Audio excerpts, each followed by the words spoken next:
Hello, everyone. Welcome to our Agile Genesis live stream. We are live on LinkedIn and YouTube. Soon we will be live on X. We've got today with us Marcelo, the Grand Wizard. Marcelo, good to have you back. Thanks. Glad to be back.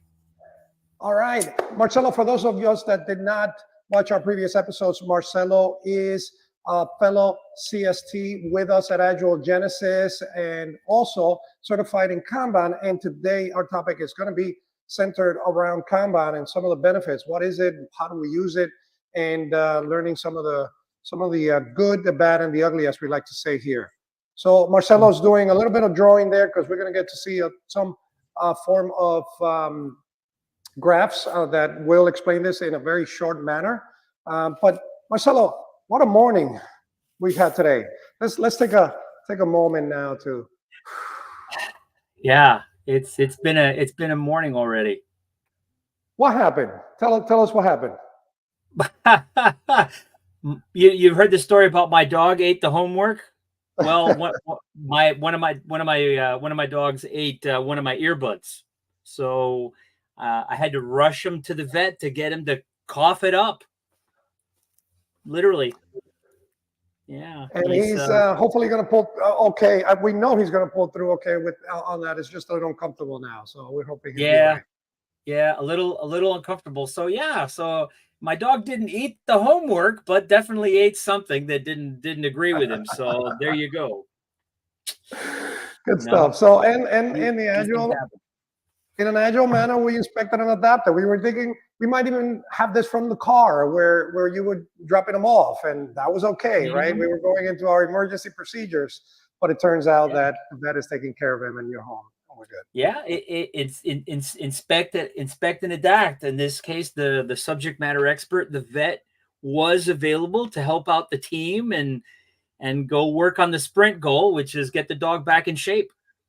You know, obviously, you know, those kind of things that people don't think about when they're working, which is, you know, this sort of stuff does cost money, as vets tend to do, and stuff. Which is an object lesson for us all in the world, that, you know, it doesn't matter whether you're using Agile or not, is that, hey, when stuff happens, it's usually going to involve some unexpected expenditure, and we should recognize that this is a natural course of business. These things happen. We can debrief and inspect and adapt after that, but you solve the problem as it arises. Yeah, the surprise factor. We tend to call it the discovery, right? There's discovery in every kind of work we do. The idea that we're going to get everything planned and perfect and there are not going to be any surprises. It's the old way of working. We really need to factor the idea that there will be discoveries and that we will need to inspect and adapt, right? We want to minimize those by planning in a shorter interval as possible, but there will be some of those. I love that. That's a great segue, Marcelo, because we're here to talk about Kanban today, and you're the Grand Master in Kanban, right? Tell us about a little bit about your certification and your Kanban experience. Well, I think I maybe was the third Spanish-speaking trainer qualified to teach the Kanban method. This is now going on 9 years ago that this was.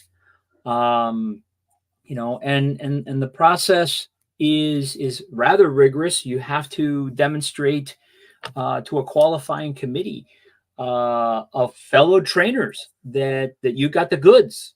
You know, you have to walk through not a case study, but an experience study of, you know, how you've applied the Kanban method, the context of where you applied it, and what you learned, most importantly, out of applying the Kanban method.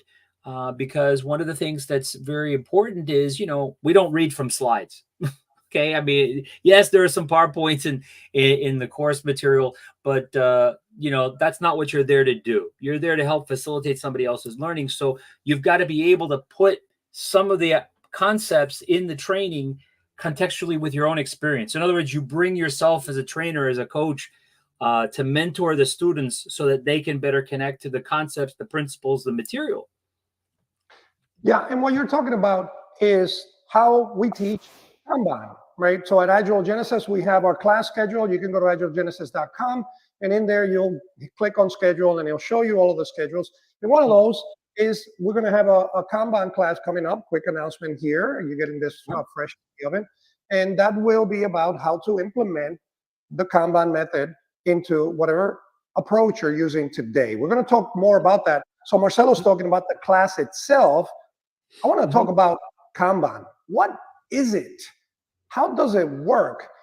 We're going to talk about all of those. We've got some comments. Let's see. We're getting people who are chiming in. Yes, do please put your opinions on, your thoughts. If you are on YouTube, if you're watching us on YouTube Live, or you are on LinkedIn, you can add comments in there, and we'll get them here. We're on a different platform that allows us to do multi-stream, but we are monitoring that, and our producer is keeping us honest. So please, please, please also chime in so that we know you're there. If you just arrived, we can't see that you're there unless you make a comment. So keep it interactive, and we're here to answer some of the questions that you might have as well. So my first question, and we got submissions ahead on this, Marcelo. It's a very basic one. Is so that we don't assume that individuals understand what we're talking about. So let's take it from the bottom. What is Kanban? Well, it's actually quite simple. It's seeing your processes or your processes and observing the flow of work to see if things that you've decided to work on, for whatever reason you've decided to work on, are valuable to you and your customers. At the end of the day, you're trying to provide some service to someone, okay, for some particular reason to meet a need, okay, whether internal to your organization or an outright customer outside your organization, okay. And using the Kanban method, you can wrap that around whatever process you have today, visualize the flow of the work. Okay, we like to call them the knowledge creation, because you should learn as you're doing the work, the knowledge creation activities, okay, and follow that flow to see if it's deriving the outcomes that you want. It's outcome driven, if you will, because if something's not flowing well, or if something's not deriving the value that you believe it should be, you can observe that in near real time, as much as you keep your visual system up to date, and make decisions. Okay, stop, start, change, even throw away completely. Yeah, we made a mistake, and we're not going to do that anymore. It doesn't make sense to do it. So why not just toss it and not waste any more time? I mean, Kanban is based on lean, and so the idea there is you're trying to eliminate wastes implicitly. That's kind of what I'm hearing is it's a method of working that I can apply to anything that allows me to streamline or improve how I work in the simplest terms, right? I think that's I paraphrased a lot, but I try to compress what I've heard. Yep. Okay. Absolutely correct. That word Kanban, you mentioned you were the third Spanish speakers to come in. That doesn't mean that Kanban was late to Latin America, but rather that you were early to it. But that word doesn't sound Latin, doesn't sound Spanish, doesn't sound English. What's the root there? Why Kanban? Actually, it's you could say it's Japanese, you could say it's Chinese. They're pronounced almost identically in both languages, although their written form is very different. In Japanese, it means basically the sign. Okay, or more importantly, observing for signs, okay, or signals, okay. In Chinese, it's more traditionally known as a board of some sort, like a billboard. It's a sign, okay. But the idea there is that it points back to the fact that as we do work, we're not just there, moving widgets around. We're actually observing everything around us, being more fully aware of our surroundings and the environment of the work that we're doing. Okay. I mean, to put it into context, I'm working on a production line of an automobile, even though the workers at a particular station putting together part of that vehicle, they are all trained to be in observance of all signs and signals of things around them. Okay.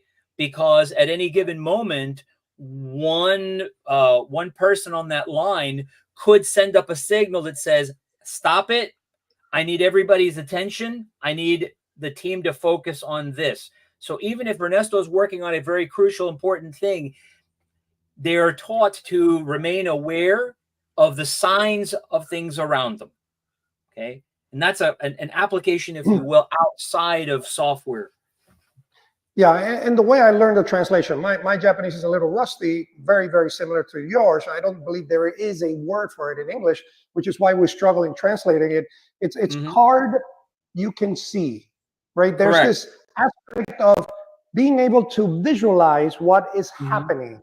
And a good way to think about it is that wherever the work goes, the card goes. This is how Toyota back in 1950s, when they were implementing lean, began using this as a way of visualizing what was happening on the floor. Yeah, and a good point that you should mention that, because the card, and in the class we show some examples of what those things look like. The card had every signal possible for any person working on the line to recognize anything that they might care about that vehicle that we're putting together. It was sufficiently rich that you could visualize and discern for yourself almost anything about that vehicle that you were putting together.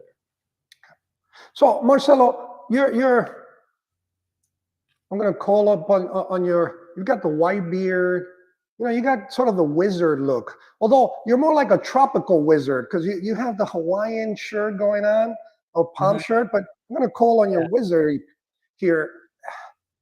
What am I thinking next? What am I thinking here? Well, your thinking is, well, how do I and my team use this stuff? How would we go about using exactly it? See, the wizard works. Well done.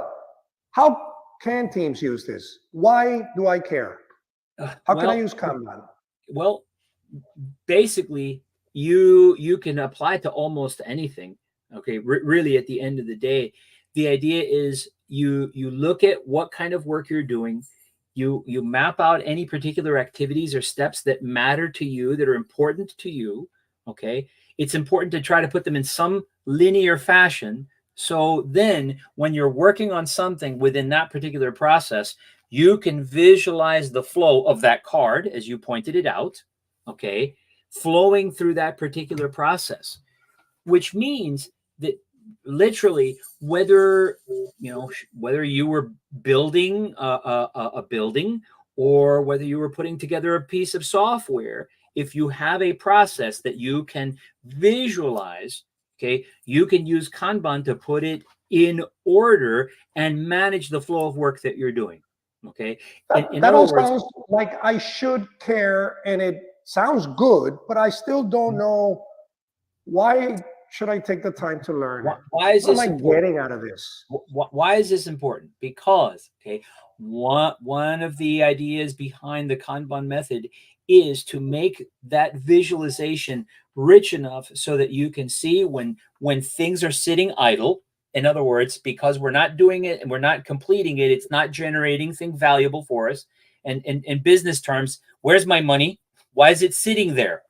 Okay, let's be frank. Okay, in business, we're all trying to make some money. So if something's sitting there idle, it's not really making much money for you, unless you've decided to work on something else that is going to generate money for you. And you would be able to see that. And you would be able to ask questions about, well, why are we choosing this over that? Or should we choose this over that? So in other words, it prompts the conversations for your team to make decisions on the basis of what their needs are. So I get to work on the most important thing. I heard that. I like what I'm hearing. Does it make me more productive? Most important, the most valuable thing. Does it make me more productive? Okay.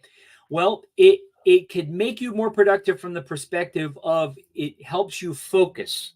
Okay. Because if everyone is aware, okay, of the thing that is most valuable to us, I'll use that word, most valuable to us, okay, everybody should be able to have a conversation around, well, what is my contribution to this? What is my contribution to this supposed to be? Okay. And also discerning, is there a need for me to contribute to this further? Or is my help no longer needed on this? And I can go work with someone else on something else valuable because the rest of the team has got it. Okay. I love that. So I'm hearing so it's helping me focus as well. Yeah. Mhm. And does it help with my team collaboration? Can I get along with my team members if I'm using Kanban? Well, the idea behind the Kanban method is by visualizing the work, okay, and applying the principles that anyone should be able to ask questions of anyone else on the team of why this, why now, where is, when is, how is, why is, okay? Because the idea there is that you're not managing the people, you're managing the work. And so what you're trying to do is to foster an environment where anybody can speak up. Okay. In other words, it's wrapped up in one of the Kanban principles, which is called leadership at all levels. It doesn't matter if you're a junior QA person, or you are the solution architect. You should be able to ask questions about why are we doing this again and why now. I love that. Now, Grand Wizard, what am I thinking? Well, since we've talked about teams, my guess is the next thing you're thinking about is, well, wait a minute. We're also Scrum trainers here. How can we use this with Scrum? Marcelo, it's amazing how you do that. That's exactly what I was thinking. We've worked together long enough that I've got this second sense, if you will. Hey, I'm doing Scrum in my team. I don't want to give that up. It's working well. You got this Kanban thing going on. Do I need to drop Scrum and take up Kanban now? Hold up. Tell me more about that. The answer is no. Okay. And there's actually several parts to that. Okay. And I'll start at the end and work my way back. A mistake that's very often made with a team using Scrum is they'll turn around and say, we don't like Scrum. We're going to go do Kanban. In the naive, and I'm trying to be respectful, but in the naive thought that somehow Kanban being stickies or the cards on a board is somehow simpler and less demanding. In fact, because you now have things that are going to be visualized and tracked visually, and that anybody can observe this stuff visually and should be able to ask questions about what they're looking at, it becomes even more rigorous, if you will. In other words, I like to use when I'm training the class that this is kind of an instance of the song from Martha and the Vandellas, nowhere to run to, nowhere to hide. Okay. Not that you have things to run from and hide in a Scrum team, but if you're visualizing your work and you're applying some principles that tell you can ask and are expected to ask questions, all the little, all the little peccadillos of the team behavior have a very difficult time hiding under rocks now. Okay. So in applying them, okay, it helps a Scrum team actually apply that very Scrum value that I mentioned earlier, which is focus. It gives us a visual indicator, okay, of that thing which we want to focus on. And frankly, one of the things that we do with teams that we coach that use a visual workboard, okay, and some of the Kanban principles is put everything descriptive about, for example, your sprint goal. What is it? Why does it matter? Okay. And how do you tie back all these little cards? We can call them user stories if you want. How do they tie back to this sprint goal so that people can tell from the work that they're doing to the goal that they're trying to achieve for this sprint what the traceability is? Why does this matter? Okay. That helps them, interestingly enough, with a few other of the Scrum values, which is courage, being able to speak up whenever they need to, commitment, because now they're recognizing that it's this sprint goal that matters to us to achieve for this particular sprint. Okay. I could keep going. It's funny, just to add a funny commentary. And we both know this guy, Eugene, here in South Florida. Eugene, great agilist. Sending love your way, my man, Eugene, if you're watching. He made a comment once that I remember. He said, "Hey, here in my company, I went and I learned all about Kanban and I helped them implement it, and they all refer to me as the guy that went to Sticky University." Right? The idea that it's all a bunch of post-its going around, and that's all there is to it. But you're revealing more to that, right? It's a mentality, it's an approach, it's how we are thinking about that particular type or that particular workflow in the work itself, how we're doing it and how we're streamlining it. So show us how that works, Marcelo. Show us where the magic is made. Well, as you guys can see, probably in the stream, okay, I kind of started to draw some of what I was going to talk about, okay, but put simply, if we come down and we look at here, okay, this is a very poor, because I'm a very poor artist, if you will, representation of what a goal that a team has decided to work towards for this particular sprint. They want to kick the ball, okay, if you will, okay, into the goal for this particular sprint for a particular reason, okay, but they've got certain moves that they need to do, okay, to get that ball into the goal, if you will. All right. So if we look at this and we take this to mean their sprint backlog, okay, we're going to use some Scrum terminology here. So we are potentially using Scrum in this scenario. We're just adding a little more practice that is borrowed from Kanban in order to make that even more effective. Yep.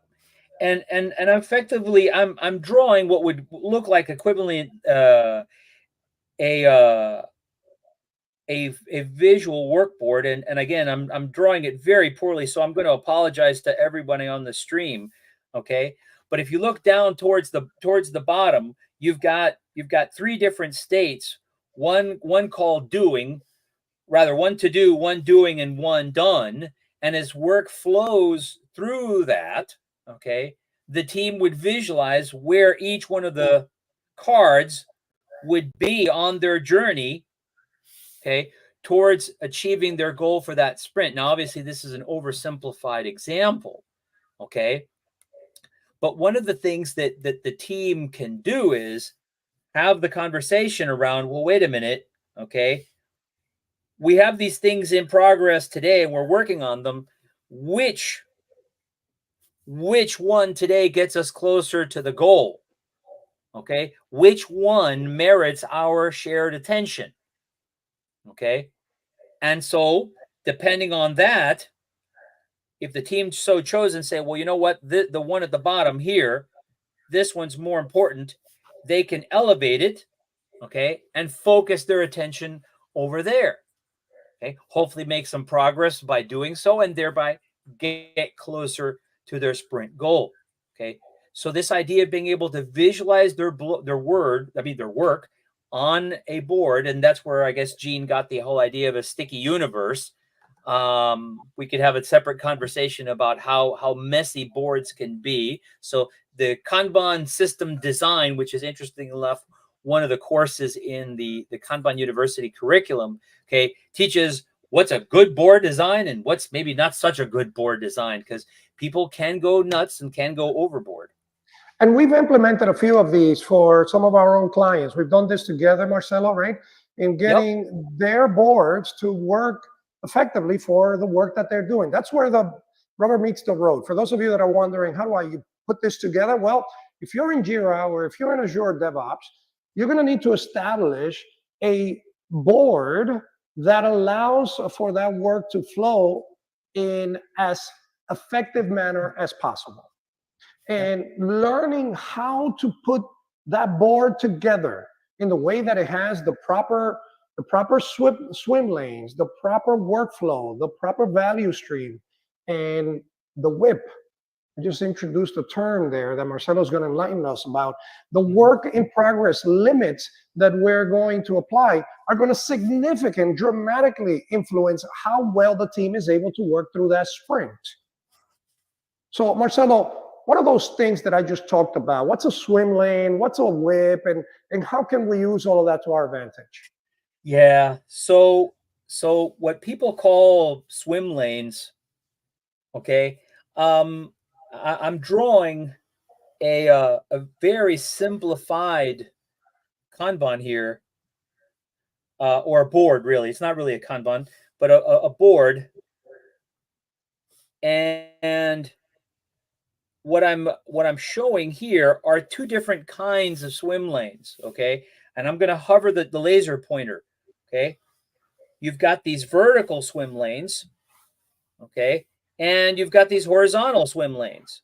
Okay, the horizontal swim lanes are detailing, or could be used to detail work as it's flowing through our very simplified, or in this case, overly simplified process, where we've got a backlog of things to do, or a list of things to do, an activity called QA, an activity called dev.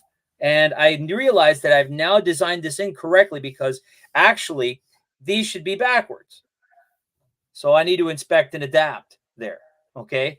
And I'll do that live for us, because heck, I'm using a drawing board and I can do that. So I'm going to do this here, dev and QA.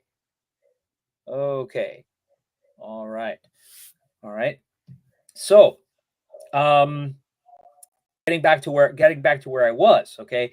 So the swim lane is used in this sense, okay, to visualize where I am in my process. Okay. Where is the work? Okay. Another use of a swim lane could be, in this case, is as we were talking about, okay, that thing called whip. Okay. Where in this particular case, I've created a board where my whip, okay, is on how many different things can my entire team be working on at any given time, regardless of what activity they have. So in other words, the way I've designed it here, I can have three things, but I can have any number of things elsewhere waiting to come in, but nothing comes in until something is available. Wait Okay. a minute. Grand Wizard, what am I Yeah. thinking? Mm-hmm. Well, your thinking is, how could I use this to help my Scrum team? One thing could be, well, the idea there is you use a whip limit to help your team again apply that value of focus. Okay. Why? Because if I can't bring anything in, okay, because I have this whip limit, that explicitly means that this thing can't be here. And I'm going to erase it.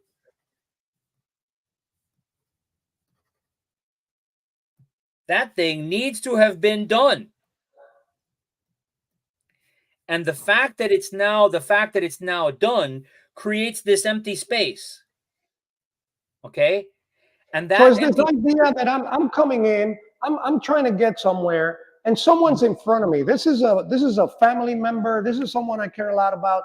They're working. They got packages everywhere, and I just came in the house and I busted the door open. I went right through them and didn't care how busy they were, because I want to get to the TV and catch my show. Right? Yeah. I'm Yeah. watching my TV show, and I don't care what's going on anywhere. The proper thing to do to get everybody to be productive in the house is to help that person with the package. So the way we do that is by putting a limit on how many things we can do in the house at the same time.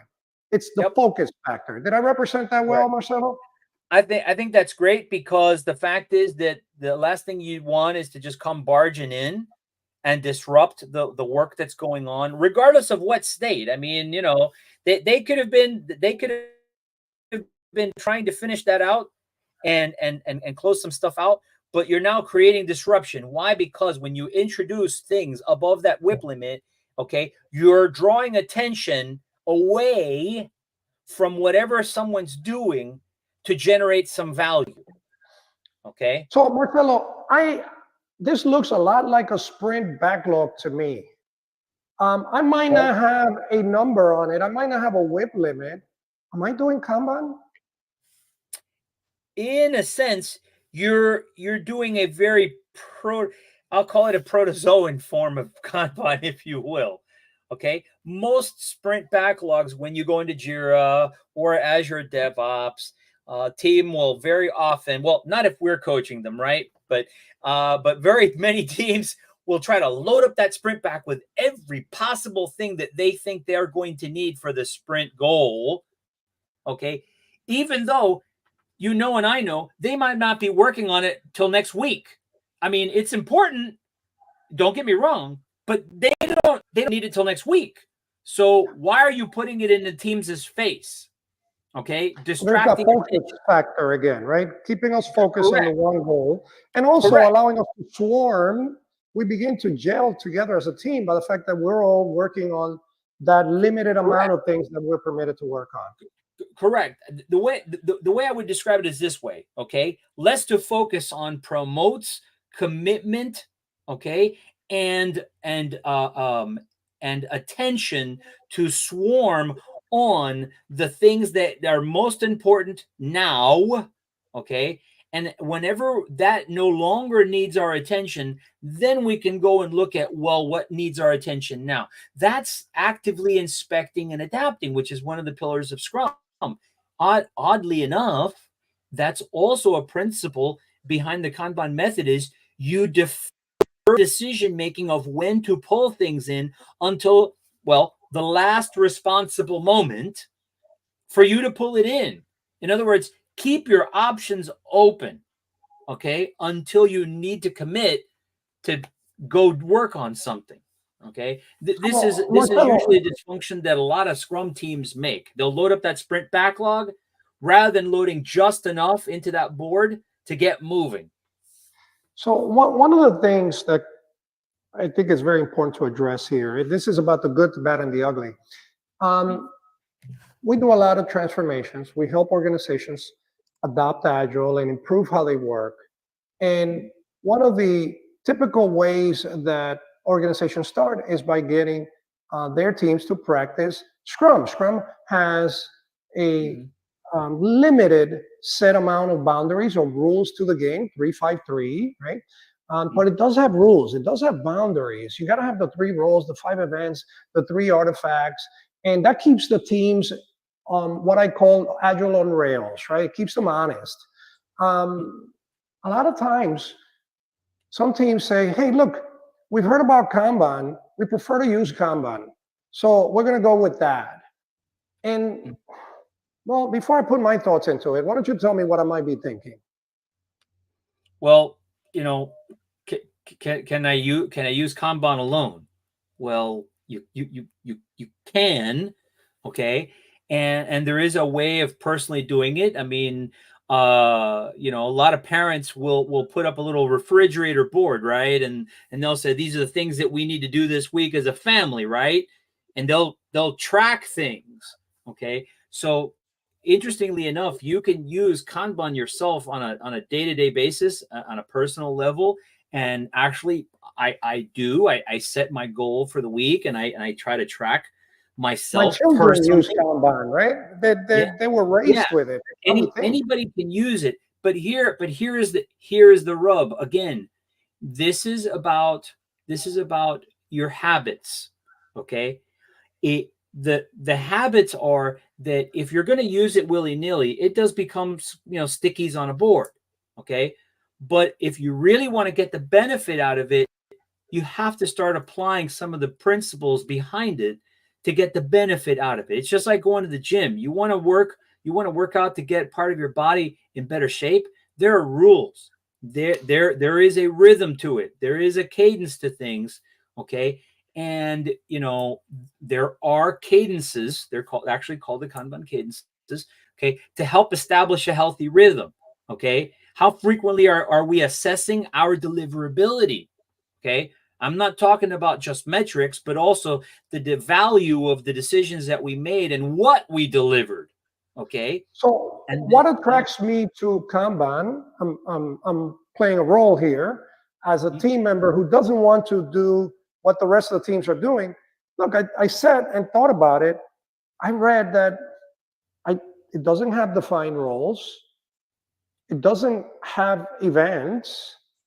I just got to have a board that has some of the things you just covered. That seems to me a lot easier and doable than adopting meetings, specific roles, and additional interestingly enough, artifacts. interestingly enough, again, that's another myth. There are different events in Kanban, up to and including, interestingly enough, they don't call it the daily scrum. It's called the Kanban meeting. It is held daily, or sometimes even some teams, depending on how they work, they might meet at the Kanban more frequently, interestingly enough. Okay. The difference here is that with the Kanban method, you don't have to have a sprint goal like we have in Scrum. Okay, it's about the work items themselves and what you want to do about them. Okay, so the idea there is that when you're looking at the board, you're assessing the board from an atomic level of what is closest, usually what is closest to delivering something of value to ourselves, our customers, or to that purpose that we're providing that service for. Okay, so usually they'll start not just from that perspective, okay, but also from right to left and saying what's closest to being done, Ernesto. Is that something that we need to focus on because it's closer to done, and usually done means we're deriving some sort of value. To that point, Okay. let's put this to work for people. Let's translate this, right? A technique of mine, if I may say, of ours, when we are working with an organization that has teams that are just not collaborating with each other, they are a group and not a team. They were put together and everybody's got their specialty and everybody's working on something different at once. And as a result of that, well, they're maybe not delivering. That's one that we see. Maybe they're just simply building the wrong thing. So you see total misalignment from what the organization needs and what development is delivering. One quick technique for us is to simply go up to the board, and I'm referring to a physical board, but in a digital board, and is to start implementing a WIP limit. We begin by choosing a number that makes sense so that it reduces the amount of work on the board, and these team members are now forced to talk to each other, to work together on that one or two things that matter. And we begin to reduce that into a single sprint goal over time, or into a single goal. But here's the catch. Oftentimes, the resistance that we experience from these teams wanting to try this out is the fact that they're constantly getting surprised by emergencies. And to address that, we use the interrupt buffer, something we've been very, very successful at in the past with organizations, Marcelo, getting the teams to focus while adapting a better workflow, a better form of working together and collaborating. And that makes magic. Did I miss anything in that practical example? No, not at all. And interestingly enough, you can design Kanbans with that implicit interrupt buffer built into your board. Like in the board that I was showing, I had 3 horizontal lanes, right? Okay. You could technically design a board, okay, with that interrupt buffer, or it's got to get expedited, Ernesto. Or whatever reason you want to use, okay, or whatever reason you want to use. The thing is that everyone is aware of what that lane is for, okay, and everybody's aware of what policies are around that usage of that board and govern that board and why that thing is there. So if you needed to apply that interrupt buffer and say it absolutely positively has to get done this afternoon, Ernesto, okay, and that puts a halt on other things, okay, you can, as a team, bring in that thing that has somehow crept up into the forefront of our awareness and give it the attention that it merits. And Okay. all team members swarm around that. It's kind of like the idea of an emergency respondent unit, right? If an emergency is around you and you can hear it, you best go there because you are going to be needed. It's a siren, Yeah. right? Yeah. We don't put things in Absolutely. there just because they're nice. We put things there because they truly are important. Yeah, absolutely. And the thing about this is that, and this is one of the sad parts about not working in person anymore. Physical visual work boards are better at this than the electronic tools that we have right now. Okay, because you could decorate that interrupt buffer, okay, in any sort of way so that it was absolutely blatant visually. You'd have to be, sight challenged not to recognize that, oh, this thing is there, I need to pay attention. Okay. Yeah, and how much work did we put into teams being able to create that dashboard in such a way, and that Kanban board, so that the two talk to each other in such a way that we are improving. And I say improving because nothing like a physical board, right? On the way to the coffee machine, you get to see it all. But this, you have to go find. So creating that dashboard, creating that Kanban board in such a way that is constantly shared in every opportunity is a big deal of that information radiation that makes Kanban come to life. Yeah, I'm gonna say it this way. Okay, I'm gonna say it this way. I'm gonna use a much newer term. Okay, not for old guys like me. I'm feeling triggered, and the reason I say that is because to get the electronic work boards to be as rich and expressive about things like the interrupt buffer, like an expedite lane, okay, nowadays is easier than it used to be, but literally it would give you gray hair back in the day to get the systems to do that. And even some, you still have to literally jump through hoops to be able to make your visual workboard as expressive as you need to, or spend a fair bit of money buying special add-ons to your electronic, visual system to get something that you, with a simple highlighter, could go up to a whiteboard and do, okay, you see this little box? That's my interrupt buffer. If it goes in there, it means all hands on deck. I'll take it one step further, Marcelo. We've had to literally revamp the Azure DevOps environment for some organizations in order to be able to get that view. From the ground up.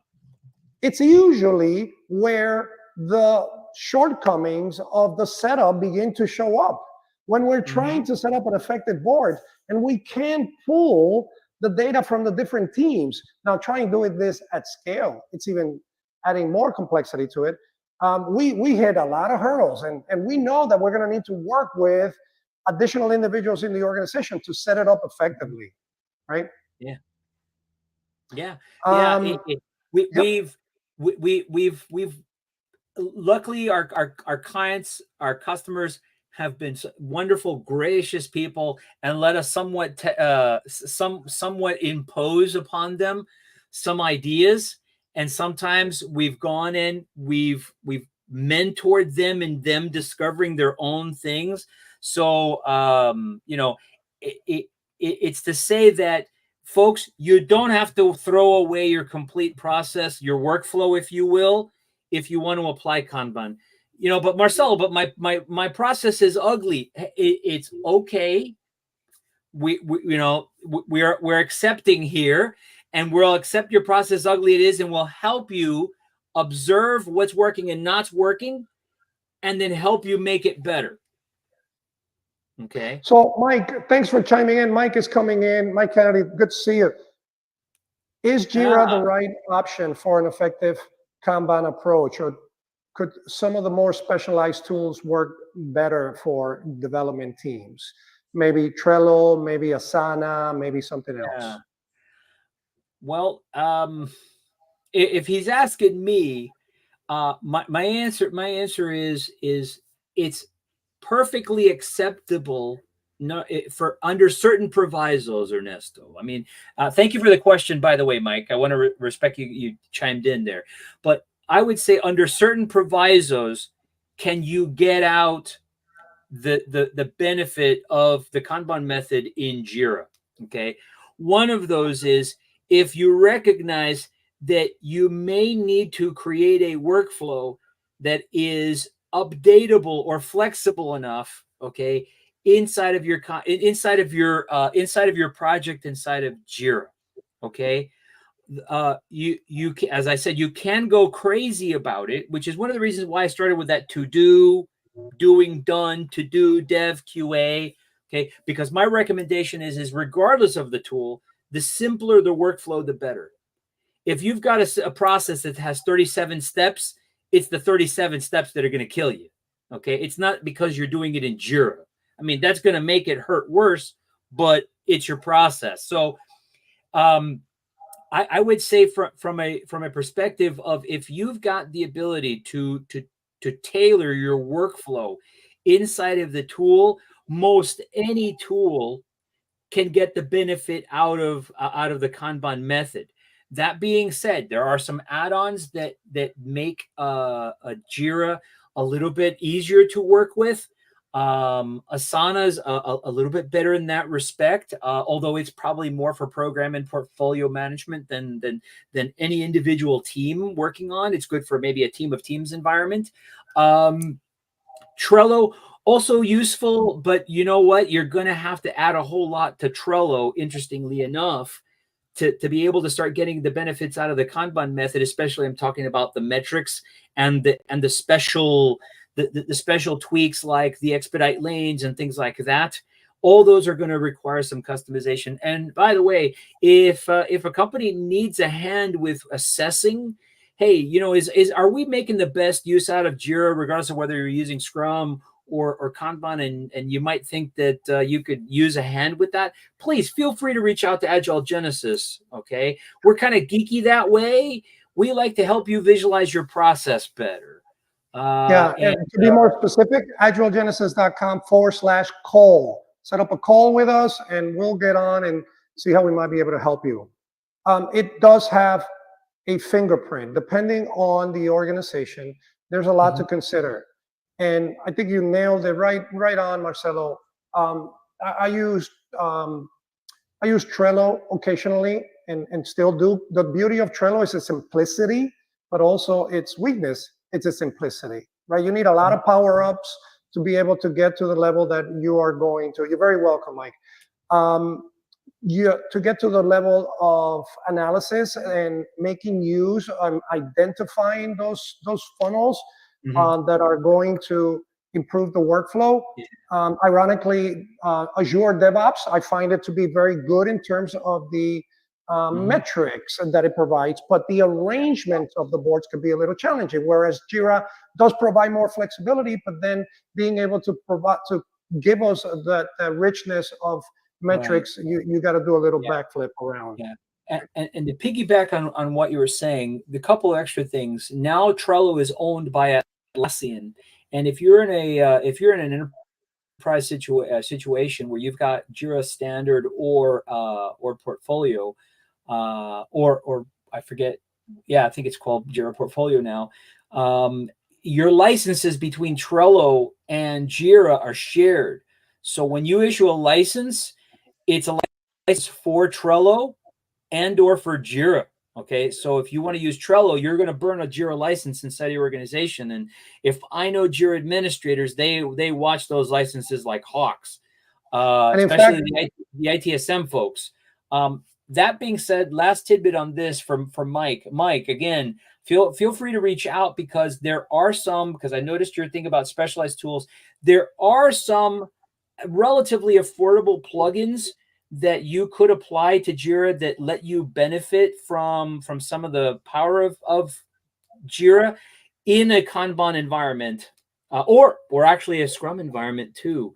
And we do help out companies, leverage those plugins and learn how to use them and apply them and get the benefit out of them. And there's a lot more to this. It's a world that we're stepping into. That's why there are dedicated classes and training. Now, the best place to start is at the beginning, right? So start by implementing some of the techniques that you might have learned here today in terms of how to organize it. If you don't have a work in progress limit, that's just a matter of putting a number up there and everyone agreeing to that. Marcelo and I sometimes get into this little tug of war because I'm a let's do it type, right? And Marcelo is very, very detailed in the tooling because he's extremely knowledgeable. So while we're waiting for the Jira plugin, or we're waiting on the right setup from the teams to get their board, I get them right on Miro, and I set up a workflow there. We begin to work with stickies that are moving in a whiteboard. It's not attached to anything, but we're starting to use it. We're starting to get into the mindset, and it's better than not starting, right? So whatever you have at your disposal, start using it, and then you can improve it, right? You remind me of a recent client we were working with where Ernesto and I were the only humans in the entire company in North America, and the rest of the teams were scattered across 8 time zones. Imagine that, folks. And yet we were all able to gather around this Miro board that Ernesto had put together for us to start working with the very first week, while myself and the rest of the solution architects were building their process template inside of Azure DevOps. Why? Because progress will not be impeded, folks. Yeah, you gotta use what you have. And what an interesting engagement that was, right? It's spanning the whole globe, going as far as you can before you start going back in time, and getting everyone to have that visual radiation, to get everyone in sync, to be able to set up the Scrum of Scrums in such a way that allow everybody to work together in their local time and synchronize at a time that made some sense for those that were representing their Scrums. All of that comes into play. So there's a lot to this. We don't expect you to digest it or learn it all in this short period, but it's about creating awareness that you have an additional tool that can improve how your teams work. Whether you're using Scrum, whether you're using Safe, whether you're using Scrum at scale, or nothing at all, you can start to implement techniques that are going to make your teams more effective. These are things that are going to improve their flow. It's going to improve their quality of the work. It's going to improve their focus, and in turn, eventually creates happier, more engaged people as well. Right? So Ernesto, can I insert some shameless plugs? Please do. Okay, so I think I just did one. So you get one. Shameless plugs, and you'll get it. You'll get it in the comments and in the description for this live stream. Okay, we're going to publish the link to our upcoming classes. Please do bookmark it. We're going to be adding some Kanban classes coming up here soon. The first one's going to be something called Scrum Better with Kanban, which means if you're a Scrum Master, a product owner, or a project manager working with a Scrum team, and you want to say, well, I don't want to go the full Monty with Scrum, but I want to learn how I can apply some of the principles from the Kanban method to help my teams make their Scrums better, to make their goals a little bit better, to not keep rolling over work every single sprint. We'll talk about all this sort of stuff. You'll get enough of a taste of Kanban in your mouth that maybe later on you'll want to come to the Kanban systems design class. Pursue one of those credentials, okay? Also, next thing, and I don't have the links, but I'm very happy to announce that the Kanban University Leadership Retreat is back in Miami after 9 years. Okay, and we have a special discount code for any Agile Genesis followers. You get 5% off of the registration for the conference. So if you use Agile Genesis 5, all one word, Agile Genesis 5, okay, at the checkout, you'll get 5% off the registration to that conference. Look for the link. It'll be in the comments or the description of this video. Or hit one of us up on LinkedIn, and we'll hook you up with that information. It's going to be here in South Florida, probably in Miami Beach. And who doesn't like Miami Beach in November, Ernesto? I can't think of a better place to be. and Yep. at the same time, learn something new. I just put in that discount code, Agile Genesis 5, should be coming up soon. Our producer will help us with that, but I try to do it so that it synced up with when you were saying it. We'll Yep. put the URL to be able to register for that. That is where the people that follow, implement, and lead Kanban meet. So if you're interested in joining the clan and the Kanban experience overall, it's a great place to do it. We also will be posting the schedule for our Kanban class. Better with Kanban is coming up. This has been the pre-announcement to that. And we are going to be reaching out to the individuals that signed up for this, as well as those that are following us on LinkedIn or our newsletter as well. If you're not doing any of those things, please go to agilegenesis.com, register for our newsletter, and you'll become part of the recipients of that information when we send it out. We're constantly are sending out valuable material, including training updates and other things that you will be able to benefit from, including freebies such as our popular infographics and other things. Yep. All right, Marcelo, we are 2 minutes before we are due here. And I want to send out a shout out to Thoraf, who thoroughly enjoyed our last conversation that we had. He mentioned it during one of our readouts, and he enjoyed the reading of the minds that we had going on. So in Thoraf's honor, Thoraf sending a shout out to you. Marcelo, tell me what I'm thinking. Oh, Grand Wizard, what am I thinking? I honestly, I'm all out of all thinkings. I mean, you know, I think when is oh, wait a minute, when are we doing live classes again? Stay tuned, folks. Stay tuned for live classes coming up as well in a beautiful area where you get to also enjoy yourself. So that's a pre announcement. But that's there you have it as well. The wizard pulled that out of my subconscious. I love it. Sorry about that, but that's what came to mind, man. That's the benefit of people coming to these sessions live instead of getting it secondhand. So we broadcast every week. Our usual schedule is on Wednesdays at noon at this time. Every now and then, because of scheduled shifts, we might change that, so be on the lookout.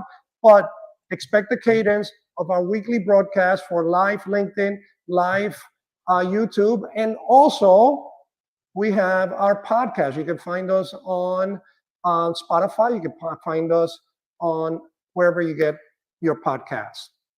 So with that, Marcelo, want to send a big hug and thank you again. I hope everything goes well with the issues today, but it's great to hear the good news. What is your dog's name, Marcelo? His name is Latte. What a great Latte. name. I hope Latte is well. Keep us posted. All right. I will do that. Follow up with you guys, and thanks for the questions.